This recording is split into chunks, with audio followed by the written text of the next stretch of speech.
Hello, everybody, and welcome to the Nerd Ledger. I am Cage. That is Chair. We are the nerds, and we are here. We're here. Yep. Yeah. Chair. Uh huh. That's my name. Yep. Yep. Yeah. So today we got some stuff to talk about. Okay, and some of it is not gonna be easy to talk about. I'm just forewarning you. Okay, this shit is kind of it's a difficult topic to approach because we got to talk about J.K. Rowling. You Oh know, boy. and that's not easy to do these days. So we got to talk about that, and then we also there's some other little newsy things, including Disney's commitment to using AI, which I'm sure is going to piss a lot of people off, and yeah, and then we'll probably talk about Fallout Season 2 Sweet. because I watched all that, and you watched all that. Anyway, Yep. so you know, the unfortunate part about existing in the nerd space is that there are a lot of problematic people in the nerd space, and sometimes you have to talk about those people. And J.K. Rowling is in the news, and for me, I mean, I can't speak for you. You could say what you want after I'm done, but it's not an easy thing to approach because I don't. I don't want to share an opinion because I don't really have one. And a lot of times in these instances, when you don't share an opinion, you're part of the problem and all this other stuff. And I personally over this agonized a little bit about how to approach this topic. So I don't know if you have any thoughts beforehand about J.K. Rowling in general, but feel free to share them. Nope. I'll keep my lip zipped for now. Okay. So, J.K. Rowling's in the news for two reasons. First, because Jon Lithgow, who was cast to play Dumbledore in the HBO Max Harry Potter series that's being filmed, spoke about the reactions of fans and people telling him he should quit and walk away from the job, and so he had some things to say. And she's also in the news because of the Epstein files. So that's a little bit different. I'll just start with that one because it's really easy. People are sharing this news as if J.K. Rowling was a friend or frequenter of Epstein Island. And for people who don't know and stay away from all the big news in the world, Jeffrey Epstein is the largest convicted pedophile, sexual predator that we know of. He was convicted in like 2012 or something. I don't know. I don't have all that information because I try to enjoy life and not be miserable by reading about it. But anyway, so he had, there's all these government files related to him, all this stuff coming out. And so a bunch of files were released, not everything, but a lot of stuff was released with a lot of unredacted names. And J.K. Rowling's name comes up one time because Jeffrey Epstein asked a friend if they could get him in contact with J.K. Rowling so that she can give him a ticket to go see The Cursed Child on Broadway. And that was it. She never talked to him. She never received a message. She never provided him with anything. But you will see headlines saying J.K. Rowling's in the Epstein file just because people really dislike her at this point in time for some of the things she believes or says or does. So there's that bit. The other bit is the Jon Lithgow bit. So he had quite a few things to say about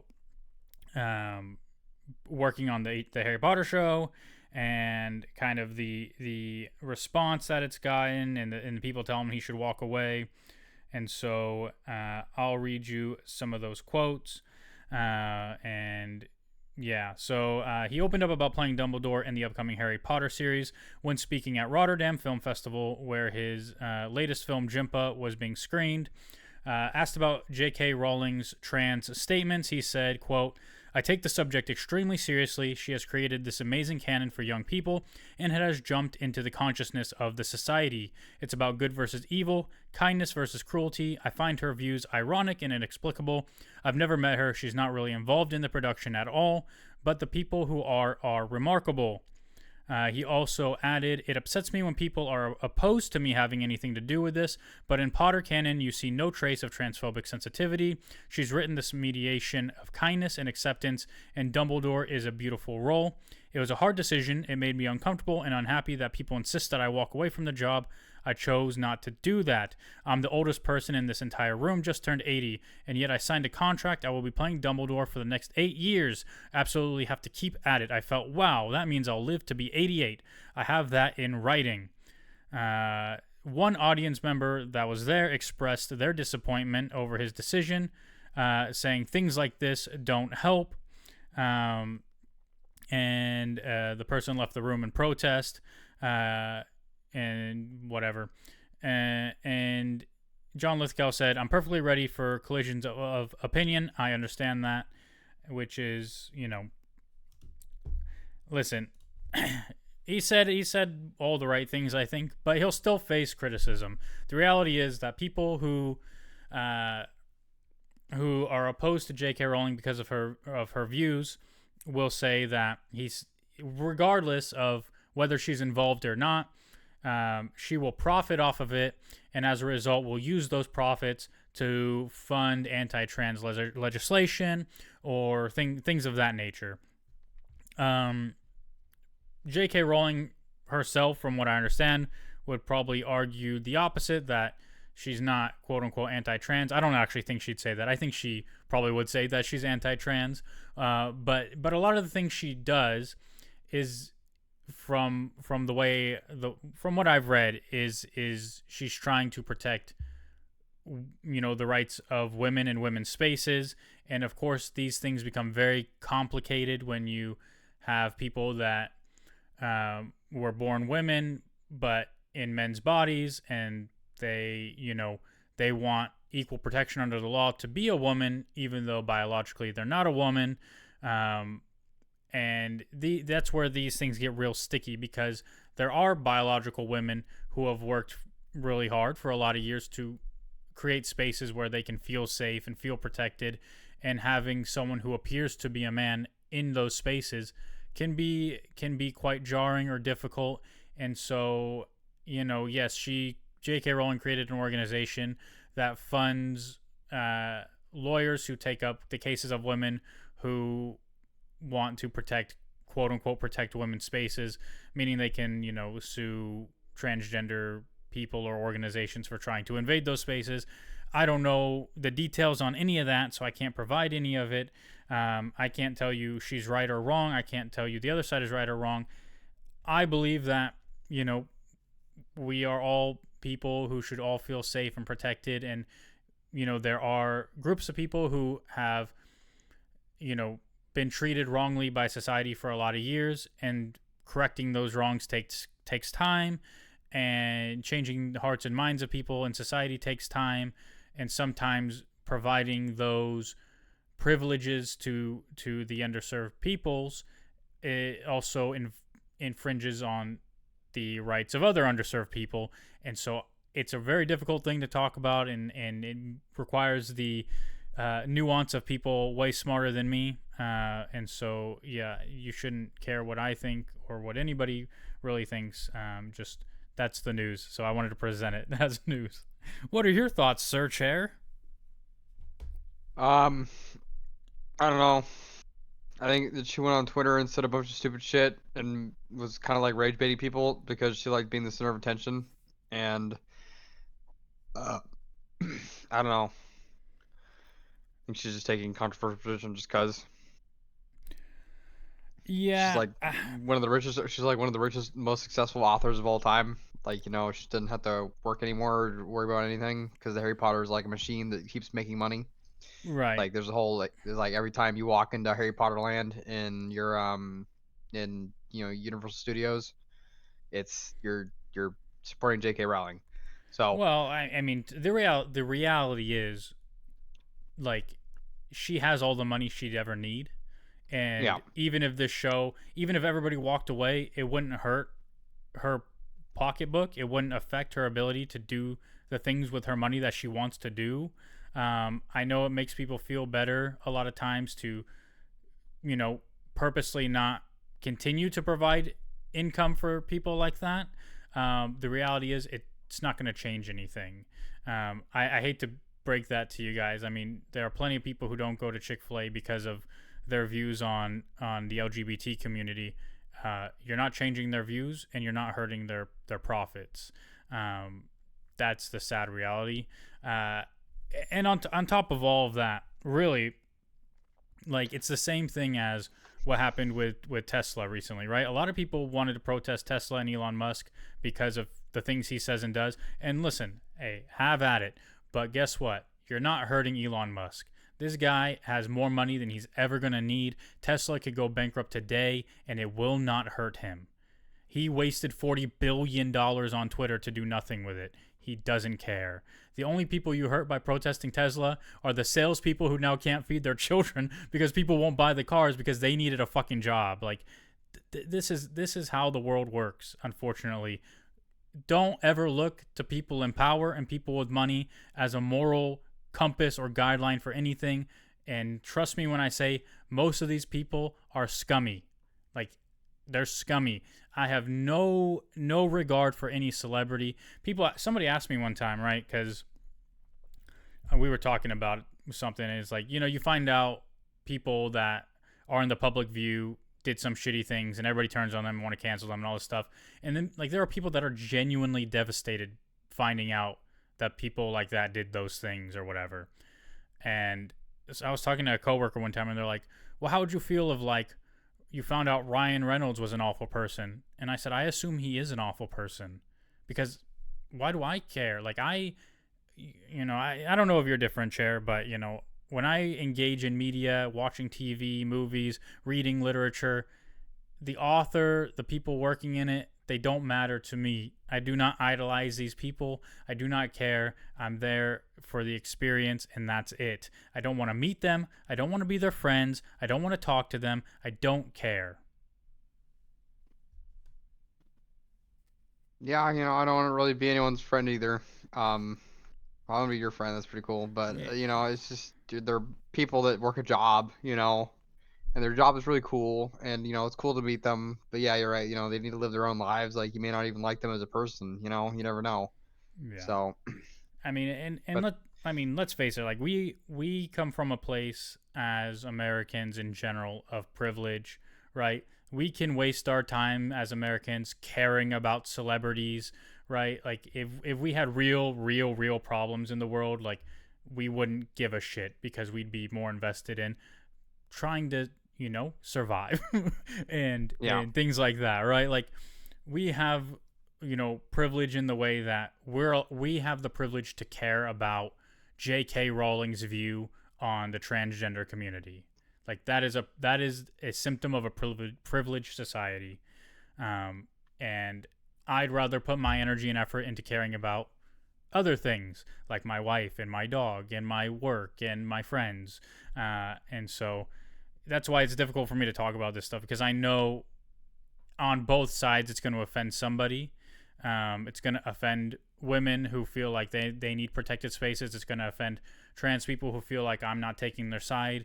And the reality is, you shouldn't care what my side is.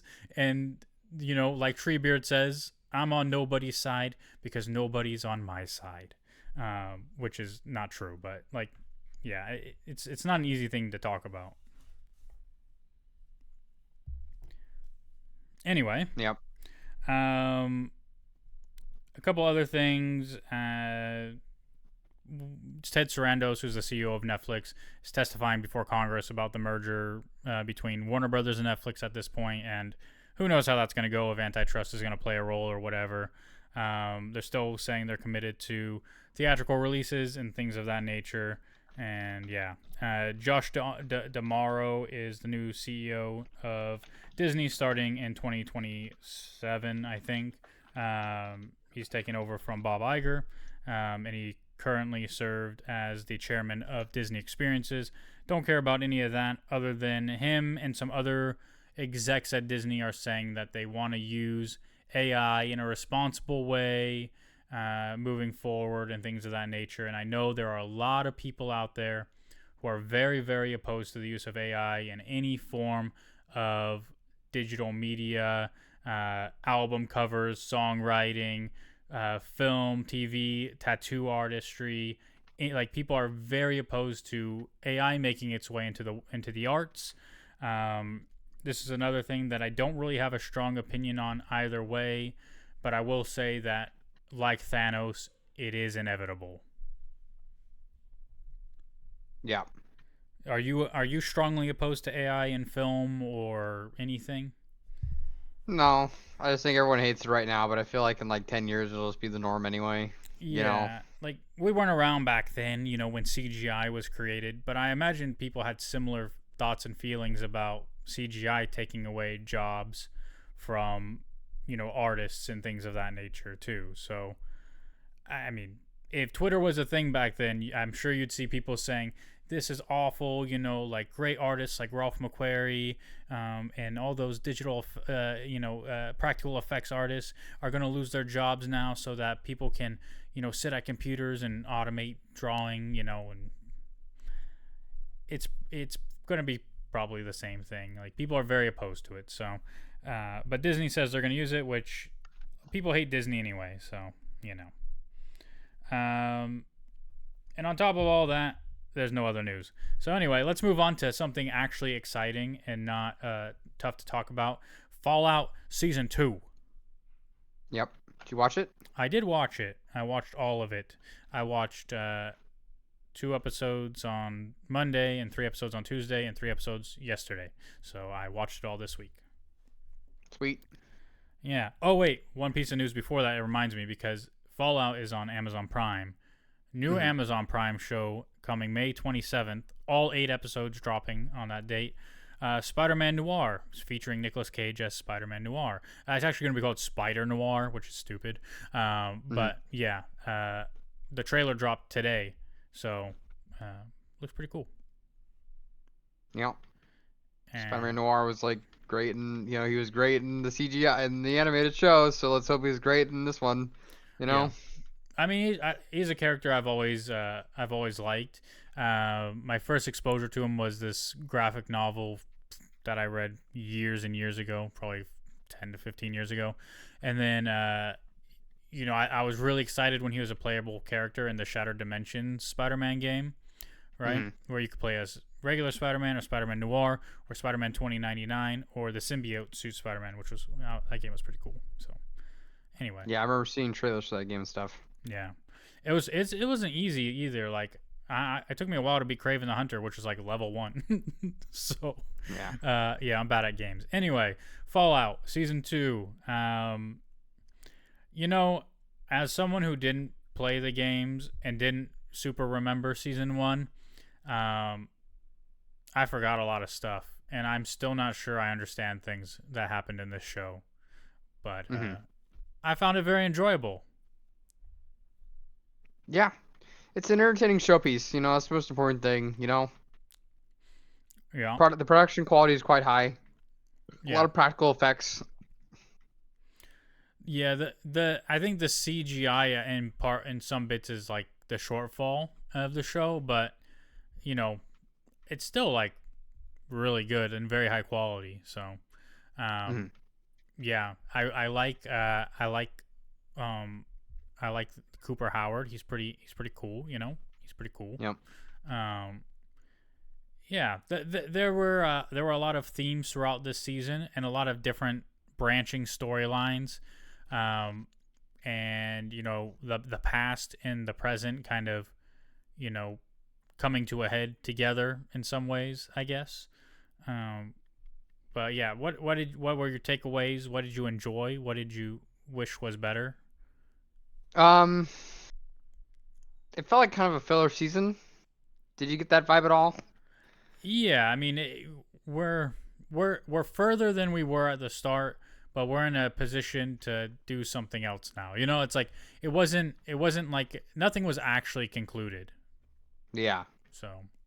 And they ended on a cliffhanger. That's another thing I didn't like with the Legion marching into Vegas. I didn't like that. Well, the Legion marching in and Cooper heading off to Colorado. I don't. and then also like Lucy and Maximus, is that his name, or Hmm. Maximus? Like, and you kind of see the flash on the screen of Robert House. Like, did he take the fucking thingy thing, or did like he leave it? I don't really know. Hmm. What is it called? The cold fusion thing? What's it called? The diode. The diode. Yes. Um, and okay, I'm pretty sure I understand the diode thing, but I don't really understand it. So like, this was the secret weapon. Is this supposed to like give energy to the whole world, but like they didn't want to give energy to the whole world, so they destroyed the world so that they can rebuild it or some Yeah, shit? basically, yeah. Um, So because the Enclave I'm gonna spoil it. It's kind of okay, like spoilers. But like in the game, the Enclave is the remnants of the United States government. They all went to offshore oil rigs or went to very special vaults for themselves. And their idea was they were going to rebuild the society in a more perfect version after the bombs had dropped. That's the whole shtick of the Enclave. And they're coming back. They're finally coming back now. And Fallout 1 and Fallout 2 had a lot to do with the Enclave. Um, all you know, right. you go to one of the oil rigs and you meet the president or whatever, and yeah, it's pretty. Hmm. So they make you kind of believe in the show that Vault Tech dropped the bombs, Mm, but they didn't. The U.S. government slash enclave dropped the bombs. probably, yeah. Okay, and and the Vault Tech built, according to Lucy's dad, now were the experiment, or no, the surface was the experiment. Vaults are experiments. But didn't he tell Lucy in the finale that like the surface was the experiment? I don't know. Like right before he erased his own memories or whatever. Yeah, and he was like activate. Well, he was activating sleeper agents or whatever too. Yeah. What's the point of the sleeper agents? Like what's the point of mind controlling all those people? We don't know. Oh, we don't know at all. Nope. All right. Because the whole mind control thing is kind of new. Mm. It's not. This isn't really talked about in the games. The whole those like mind control boxes aren't in the games. So Are any of the characters in the games, or are they all like new original characters? they're all new original characters. Okay. All right. Cooper Howard is officially in Fallout 76, which is like kind of like the Fallout MMORPG. Mm-hmm. The one He's that everyone officially hated in, at first. yeah, at first. Now a lot of people play it. He's in 76. I know that much. Okay. All right. Um. Yeah. So like, it, so we don't know yet in the show, but apparently Volts 32 and 33 were like a special kind of experiment. Well, some of them are like control vaults where they're actually like normal, like actually there to do what they're supposed to do, which is save like pockets of humanity and like Mm. release them back into the wild after everything's ended. But it seems like that vault's like a special kind of vault. There was obviously some experiment going on, but we don't know what the experiment is. Okay. Okay. And then Norm, the brother, he woke up all those other people from Vault-Tec, and they're all Hmm. fucking crazy. But some of them seem to know what's going on. None of them were management, though, were they? Or were they all management? I think some of them were supposed to be management. Yeah. Okay. Well, I mean, one of those people, like, literally started working there, like, the week before. So, Hmm. um, that didn't make a lot of sense either. But that was pretty cool, Um, all right. So I think I understand some things now. Maximus, that guy, I can't get a pulse on because sometimes he's like a robot and sometimes he's not. Like like his personality is very robotic at times. Yeah. Like when he's with the Brotherhood, he's like very robotic. But then when he's not with the Brotherhood, he's like has a personality. Is that normal? Yeah. I don't know. I think it's I think he's just supposed to be kind of like simple and kind of stupid. Hmm. So comes across kind of one side a little bit, you know. Yeah. Yeah. Well, he's like simple and stupid, but then he's like in the season one, he's kind of like a pussy, and then in like season two, he just straight up fucking murks some guy. Like he's just like tough all of a sudden, you know? You know, he learned a lot when he was like a knight. He became a knight and stuff. So Yeah. And then you got the Brotherhood story, where like the Commonwealth and all these other factions of the Brotherhood, and I don't really know what's going on, to be honest. Like the Commonwealth is not the government. the Commonwealth is like the Commonwealth of Virginia. It's like The it's actual Commonwealth of Virginia. yeah, from Fall. It's from they're from Fallout 4 actually. Is the name of that whole area is called the Commonwealth, and it's just Commonwealth. It's just that's the area. It's called the Commonwealth. Interesting. Okay. And so they are like the bosses of the Brotherhood. Hmm. No, they're not the bosses, but like they're like an important chapter. Okay. And so the Brotherhood was going to use the cold fusion thingy, the diode, to build weapons. Well, the diode isn't in the games, Uh-huh. so we can only guess what they would want to do with it. But I would imagine that they would, yeah, power some kind of facility or Hmm. something, So it's like you know, to it was build. like a bargaining chip to Yeah, like, and they wanted to destroy the Commonwealth. I think they're like afraid of the Commonwealth's power. That's what I Hmm. think that they're afraid Hmm. of. Okay. Yeah.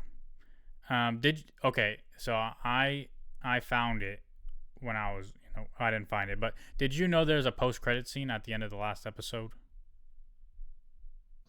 No, Oh. Well, there's a post-credit scene where what happens? the guy from the Brotherhood, like the old guy, what's his Hmm. name? The Elder. Yeah. He like says he's done trying to be the unifier and now he's gonna be the destroyer, and he like opens up these like blueprints of some like mega armor thingy. Yeah, it's probably Liberty Prime. Yeah, that one. That's what it was. Yeah, Yeah. yeah. It's Liberty Prime's a robot from Fallout 3. It's a giant destruction, like it's like a giant weapon made by the U.S. government. Um, it's like supposed to build, like it's supposed to destroy everything. You know, it's like a powerful weapon. Just a Yeah. big robot. It's a big robot that has like death laser eyes and has like missiles. Like it throws grenade. It throws like nuclear bombs like they're little footballs. It's pretty funny. So you already kind of anticipated that was gonna come. You didn't need them to tease it for you. Well, Liberty Prime's like a set piece in both in two games. You know, he's like like the end game battles. Like, oh yeah, we got Liberty Prime on our side now, and he's like really cool. He's like a set piece. You know, He was on your so team, or you had to fight him.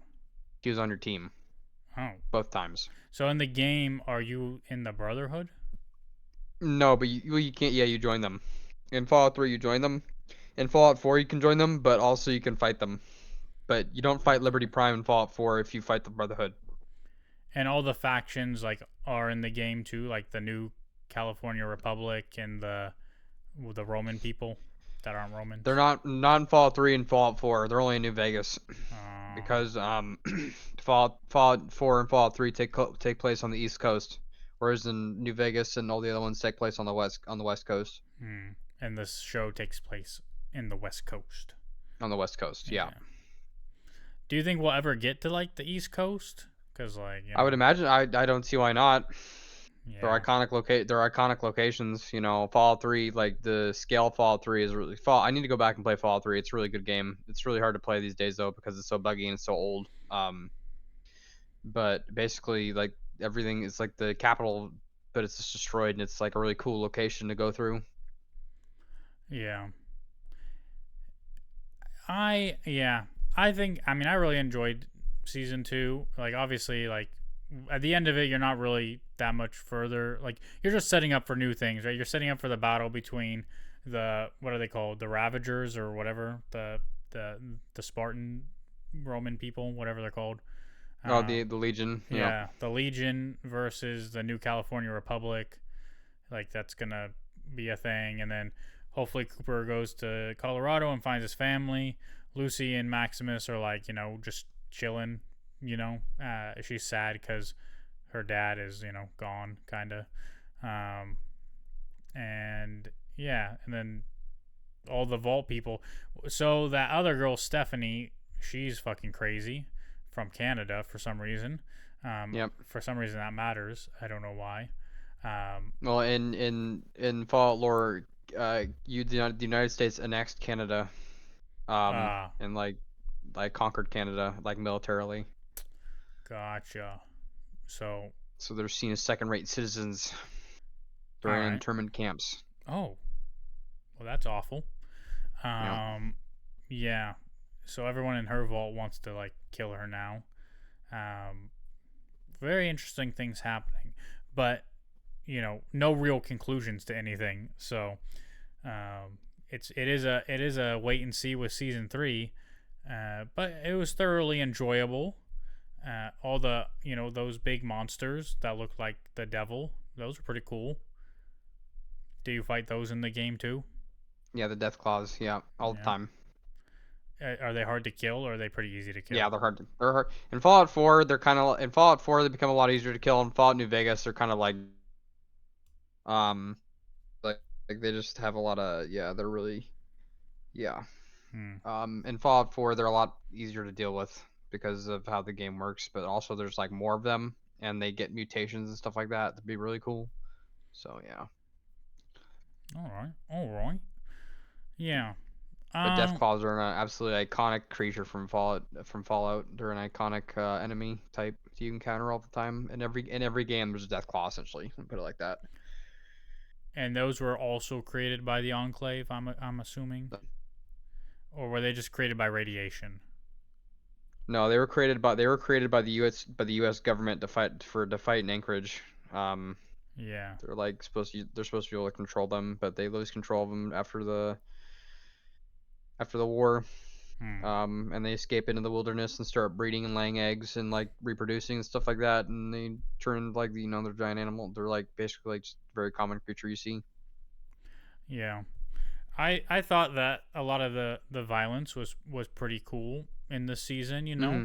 Like some of the ways that like they killed the Death Claws, and that one guy Thaddeus, his arm fell off. That was interesting. Um, Yeah. so he's definitely not a ghoul. He's something else, right? Yeah. It just depends. It's hard to tell what he's becoming. And then the guys who saved Cooper Howard, that was some kind of golem or ogre or something. That was a super mutant. So in Oh, Fallout lore, there's this thing called the forced evolutionary virus, and it's like a super soldier serum that the U.S. government created, right? And but the problem is like it turns people and it like usually drives the person who's like turned into a super mutant insane, like and stuff like that. And hmm, they dunk them in a tank full of the stuff, and that's how they mutate into the super mutants. And in Fallout 1, there was this guy called the Master, and he like led all these super mutants to start because he thought they were like the superior race who was supposed to take over the wasteland. So you start you like they found like a society of super mutants essentially like that, and like create a bunch of super mutants, like a whole shitload of them. But the problem with super mutants is they can't reproduce at all. They can't like they lose all sexual characteristics when they become super mutants, so you can't tell if they're man or woman. They just become super mutants. hmm, Um, and on the East Coast, all the super mutants are insane. Like you can't communicate with them at all. They're just like ogres.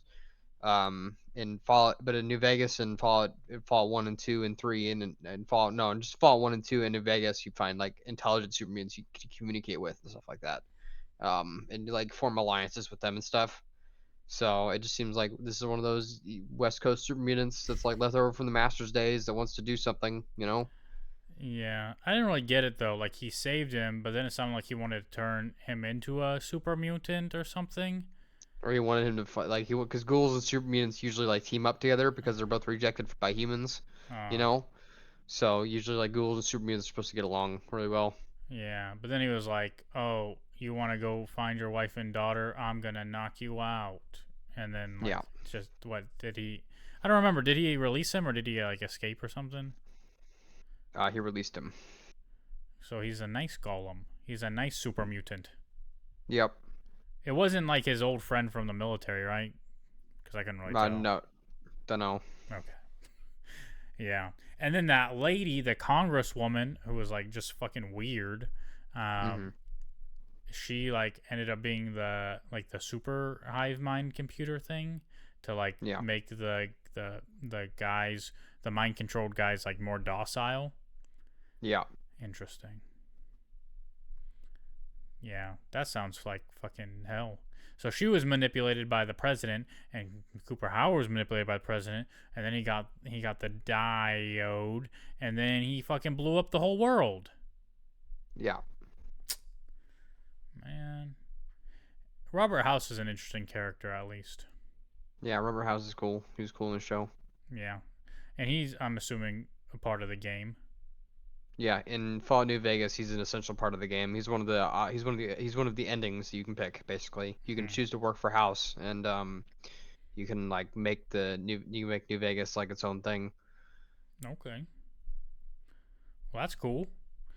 Yeah, there was a lot of like just cool, fun things happening in the season. Obviously more like mutated monsters like the scorpion things. We got introduced to the Legion, who are just awful as people. Um, the New California Republic, which consisted of two individuals, and then somehow 100. Um, Well, um, the New California Public was like huge at the time of New Vegas. Like it was like an actual great society. Like it was most of California and then some mm, parts of Oregon as well. Like and they had multiple. Shady Sands was like the capital, but they had multiple cities all over. So it wasn't just Shady Sands. So mm, gotcha, gotcha. Um, and then yeah, I mean we got the claw people, the death claws. They were pretty mm, cool. Some of the ways they killed those things was entertaining. It's pretty awesome. And yeah, and at the end, I mean, again, we're just setting up for what comes next. So, do you have expectations or anything you're looking forward to in the next season, or are you just satisfied with what you got and you're gonna live in that space for a bit? I'm satisfied with what I got. I'm gonna live in that space for a bit because to be honest, I don't want to like spend all the time like pondering over what I think Yeah. the Enclave is obviously coming next season, a lot more Enclave stuff, and then hopefully the NCR versus Legion stuff, and the NCR is probably gonna win because they're the good guys Mhm. or Mhm. something. Well, or Macaulay Culkin is gonna win because he's more famous. Yeah, we'll see. Yeah. Yeah. I mean, I feel the same way. We think alike. I think on a lot of this stuff is like, I think expectation is the thief of joy. To be honest, when you have expectations for something and then it doesn't happen, then you're just gonna end up disappointed in some way, shape, or form. So, I think you have the right approach to adaptations when it comes to like, you go in and just take it for what it is, and it doesn't And ruin either your experience. either sucks or it doesn't suck. And Fallout the show does not suck. Like Yeah. it's fun to watch. Yeah. And you would say also Dune does not suck, but it's not a good adaptation. Hmm. It's just a great Yeah, sci-fi it's a film, great but sci-fi not a movie. Yeah. not a good adaptation. Which a lot of people who want the adaptation to be a good adaptation will say, "No, that movie was terrible because it wasn't Dune." So, you know, it's good to allow yourself to enjoy things for what they are at the end of the day. These are hurdles I've had to overcome in my own life because sometimes, Yeah. I think this isn't what they said it was going to be. This is not the Joker. This is just some crazy guy. But it's still a good movie. It doesn't need to be the Joker. So, anyway. No, I mean, I didn't watch the second one, though, so I can't comment on that because everyone said it was really bad. Yeah, I haven't watched it yet either. I kind of want to because I heard it was like legendarily bad. Yeah. But anyway, I've been watching Night of the Seven Kingdoms. It's pretty good, Hmm. to be honest. Yeah, Um, I almost want to check it out. Almost. I don't know. I think you should. I think you should. The episodes aren't very long. Like that's not like Fallout. The episodes are literally like 30 to 40 minutes each. Hmm. There's only going to be 6 total episodes. The first 4 are out, so it's worth checking out. It's definitely in the world of Game of Thrones, but it's its own story. The first couple episodes are a little bit slow, But things start to really take off in the third and fourth episode. So, yeah, it's enjoyable. I like it. I definitely think it's even more enjoyable than House of the Dragon, to be honest. So far, and I like House of the Dragon. So, I know you didn't really. Yeah. You tried to watch it and you're like, nah, I'm done with this shit. Yeah. So, but yeah, no, I'd check it out. The episodes aren't very long, and it's pretty good. So, yeah, and then Wonder Man. You got to watch Wonder Man. Yeah. I need to watch Wonder Man. Another show where the episodes are pretty short. It's easy to get through. Yeah. It's entertaining. I'll watch it. I'll start it next month. I'll start one episode a night, like I usually do on Monday, starting Monday. Okay. Monday night. Perfect. It's 8 episodes, and it's enjoyable. So, Good. what else? What other? There's nothing else out right now, right? No other good shows to watch. Nope. No crunchable birds is to eat. Anyway, okay. Well, I think that's it. So, Is there anything coming? Like, do we know about? Daredevil, what's the next movie? Like, Born what's the Again. next movie coming out? That's one thing I always wonder. The next official nerd movie is The Mandalorian and Grogu. Yeah. Which is in May. Before that, in April, is Super Mario Galaxy. Mm-hmm. We don't got to see that together. I'll go see something else. Yeah. But yeah, I think The Mandalorian and Grogu is the next big one. You got Supergirl this year. We got Spider-Man Brand New Day in July. Clayface in October. And obviously Doomsday in December. Other than that, nothing springs to mind, but those are the big ones. So, and there was a Mandalorian and Grogu commercial for the Super Bowl, which had nothing to do with the movie, but it had tauntauns. Yep, it had tauntauns. So, yep. Yeah, people were real mad that they spent $7 million on that, but that they were gonna spend that money on something worthless anyway. So, I don't know. $7 million on what? On the Super Bowl commercial with the tauntauns. Oh. Yeah. So. Anyway, that's it then. I think, unless you got anything else. Nope. All right. Well, thanks everyone. Rate, review, comment, subscribe, click all the buttons, do all the things, and we'll see you next time.